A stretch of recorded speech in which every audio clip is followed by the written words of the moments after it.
పెద్దపల్లి జిల్లా మంథని మున్సిపల్ పరిధిలోని గిరిజన గురుకుల బాలికల కళాశాలల ఆఫీస్ రూమ్ కు తాళం పడింది. 7 నెలలుగా కిరాయి చెల్లించకపోవడంతో బిల్డింగ్ ఓనర్ తాళం వేశారు. మెయింటెనెన్స్ టీడీఎస్ బిల్లులు సైతం ఇవ్వడం లేదని కూడా ఫైర్ అయ్యారు. అగ్రిమెంట్ ప్రకారం ప్రతి 2 సంవత్సరాలకు ఒకసారి 5% అదనంగా అద్దె చెల్లించాల్సి ఉన్న గిరిజన సంక్షేమ శాఖ అధికారులు పట్టనట్టు వ్యవహరిస్తున్నారని కూడా నిప్పులు చెరిగారు. ఇటు పై అధికారుల నిర్లక్ష్యంతోనే రెంటు కట్టడం లేదని సిపిఐ ప్రజా సంఘాల నేతలు విమర్శించారు. అయితే అధికారులు వెంటనే స్పందించి కిరాయి ఇవ్వకపోతే విద్యార్థులు తల్లిదండ్రులతో కలిసి ఆందోళనలు తీవ్రతరం చేస్తామని కూడా హెచ్చరించారు.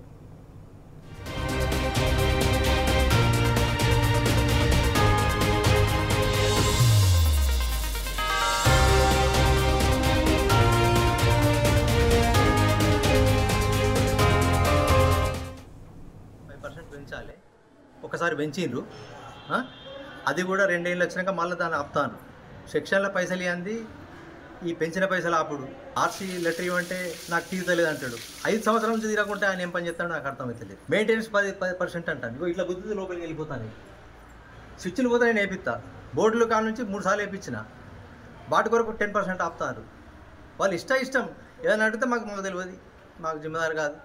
మరి జిమ్మదారు ఎవరంటే ఇక్కడ ప్రిన్సిపల్ ఇన్ఛార్జ్ ఉన్నాడు, అక్కడ ప్రిన్సిపల్ కరిమారా ఇప్పుడు ఇంతకుముందు మాట్లాడిన ఆమె నాకు జిమ్మదారు లేదంటది.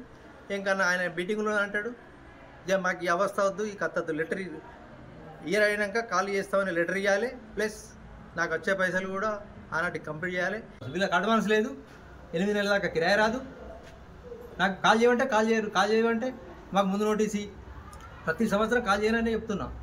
8 నెలలు కిరాయి రాకపోతే నేను లోన్ ఏం కట్టాలి? ఏమైనా ఈ ఆపి ఏం చేస్తారంటే ఒక్కసారి బుద్ధి అవుతుంది కదా, 2 లక్షలు నాకేమి ఇస్తావు? ఇస్తామని అడగారు, ఇచ్చినాకనే పాస్ అవుతుంది. లంచాలకు అలవాటు పడి ఇబ్బంది. ఆర్సీదే మెయిన్ ఉన్నదంతా ఆర్సీదే. మంథని మున్సిపాలిటీ పరిధిలో ఉన్నటువంటి గిరిజన మహిళా కళాశాలకు ఓనరు గత 8 నెలలుగా అద్దె చెల్లించడం లేదని, మెయింటెనెన్స్ ఖర్చులు ఇవ్వలేదని చెప్పి ఈరోజు గురుకుల కళాశాల ఆఫీస్కు తాళం ఇవ్వడం జరిగింది. ప్రజా సంఘాలుగా మేము ఇక్కడ విజిట్ చేసినాం. ముఖ్యంగా ఈ ప్రాంతంలో కేవలం దళిత విద్యార్థుల పట్లనే ఈరోజు ఇక్కడటువంటి పాలకులు కానీ ప్రభుత్వం కానీ నిర్లక్ష్యంగా వ్యవహరిస్తుంది. 8 నెలలుగా అద్దె ఇవ్వకుంటే దీని బాధ్యత ఎవరు వహించాలి? ఈ రాష్ట్ర ప్రభుత్వం కేవలం విద్యార్థుల పట్ల, సాంఘిక సంక్షేమ గురుకుల పట్ల, అదేవిధంగా హాస్టల్ పట్ల పూర్తిగా నిర్లక్ష్యం వ్యవహరిస్తుంది. ఈ సరైన విధానం కాదు. కాబట్టి ప్రభుత్వం ఇక్కడ స్థానిక మంత్రివర్యులు వెంటనే స్పందించి రూము అద్దెల డబ్బులు చెల్లించి విద్యార్థులకు అసౌకర్యం కలగకుండా చర్యలు తీసుకోవాలి. లేని పక్షంలో గిరిజన విద్యార్థులను మరి తల్లిదండ్రులను కలుపుకొని పెద్ద ఎత్తున ఆందోళన పోరాటం చేస్తామని ఈ సందర్భంగా హెచ్చరిస్తున్నాం. రైట్, ఇక ఇదే విషయానికి సంబంధించి మరిన్ని డీటెయిల్స్ మా ప్రతినిధి రమేష్ ఫోన్ ద్వారా అందిస్తారు. రైట్ రమేష్, ఇటు అసమర్థ కాంగ్రెస్ పాలనలో అయితే అస్తవ్యస్తంగా మారింది అంటే విద్యారంగం. సో రెంట్ కట్టలేదని అయితే పెద్దపల్లి గిరిజన గురుకులం ఆఫీస్ కు తాళం వేశారు. మరి ఇప్పటి వరకు అధికారులను సైడ్ నుంచి ఏమైనా రియాక్షన్ వచ్చిందా? What's the updates?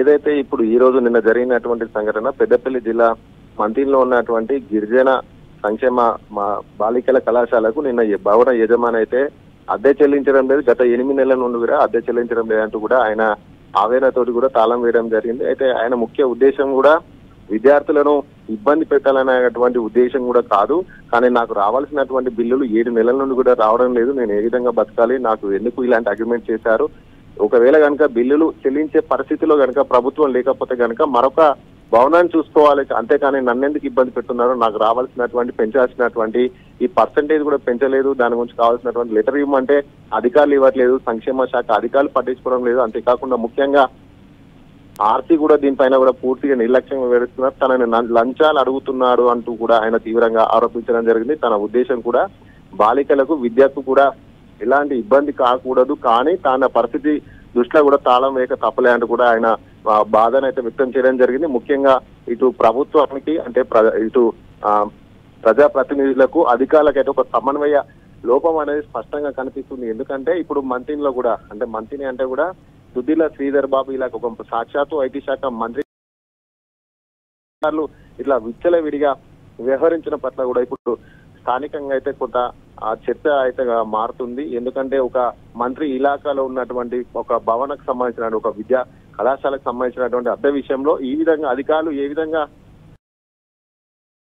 ఎందుకు నిర్లక్ష్యం చేస్తారు, ఎందుకు ఈ విధంగా ఒక భవన యజమాని ఇబ్బంది పెడతారు అనేటువంటి ఒక కనీస విఘ్నత కూడా లేకుండా కూడా అధికారులు వివరించడం అయితే దారుణంగా కూడా మనం పరిగణించవచ్చు. ముఖ్యంగా తెలంగాణ రాష్ట్రంలో గురుకులాల పరిస్థితి మనం గతంలో కూడా అనేక విధాలుగా చూస్తూనే ఉన్నాం. ఇప్పటి వరకు కూడా ఈ యొక్క అంశం పైన కూడా ఏ ఒక్క అధికారి కానీ జిల్లా కలెక్టర్ కానీ స్పందించలేదు. కానీ భవన యజమాని అయితే కూడా తీవ్రంగా ఆరోపిస్తున్నారు. తనకు ముఖ్యంగా ఆర్సీ నుండి ఇబ్బంది ఉంది, తనకు కావాల్సినటువంటి ఏ ఒక్క పత్రాన్ని ఇవ్వడం లేదు, తనకు కావాల్సినటువంటి కమిషన్ పెంచడం లేదు, వేతనం అది అద్దె కిరాయి కూడా ఇవ్వడానికి కూడా పలుమార్లు తిప్పించుకుంటున్నారు. వరంగల్ నుండి ఎప్పుడు రావాలి ఎప్పుడు వెళ్ళాలంటూ కూడా మాట్లాడుతున్నారు, ఈ విధంగా ఇబ్బంది చేస్తున్నారంటూ కూడా భవన యజమాని అయితే ఆరోపిస్తున్నారు. ఈ మంత్రి శ్రీధర్ బాబు స్పందించాలి, లేదంటే ఆ జిల్లా అధికార యంత్రాంగం విద్యాశాఖ అధికారులు వెంటనే స్పందించాలంటూ కూడా బాధ్యత అయితే డిమాండ్ చేయడం జరిగింది. గతంలో కూడా విద్యా వ్యవస్థ పూర్తిగా నిర్వీర్యమైంది. ఈ తెలంగాణ రాష్ట్రంలో కూడా కాంగ్రెస్ పాలనలో అయితే విద్యా వ్యవస్థ అయితే పూర్తిగా కుంటుపడని చెప్పుకోవచ్చు. ఎందుకంటే గురుకులాల వ్యవస్థ అయితే దీనా వ్యవస్థలో మారింది. ఎందుకంటే అనేక మార్లు కూడా పాము కార్లు చూస్తాం, కుక్క కార్లు చూస్తాం, అనేక విధంగా ఫుడ్ పాయిజన్ తో కూడా విద్యార్థులు అనేక పల్మాల్ సంఘటనలు కూడా అస్వస్థ గురైన సంఘటనలు కూడా మనం కోకొల్లలుగా చూస్తాం. ఈ నేపథ్యంలోనే ప్రస్తుతం ఒక సాక్షాత్తు మంత్రి ఇలాకాలో ఈ విధంగా అధికారులు విచ్చలవిడిగా ఒక నిర్లక్ష్య ధోరణిగా వివరించడం పట్ల దారుణం అంటూ కూడా స్థానికులైతే అభిప్రాయం వ్యక్తం చేస్తున్నారు. ఇప్పటి వరకు కూడా దీనిపైన ఏ ఒక్క అధికారి చర్య తీసుకోలేదంటూ కూడా మనకు సమాచారం అందుతుంది. All right, Sandeep, thank you for the updates.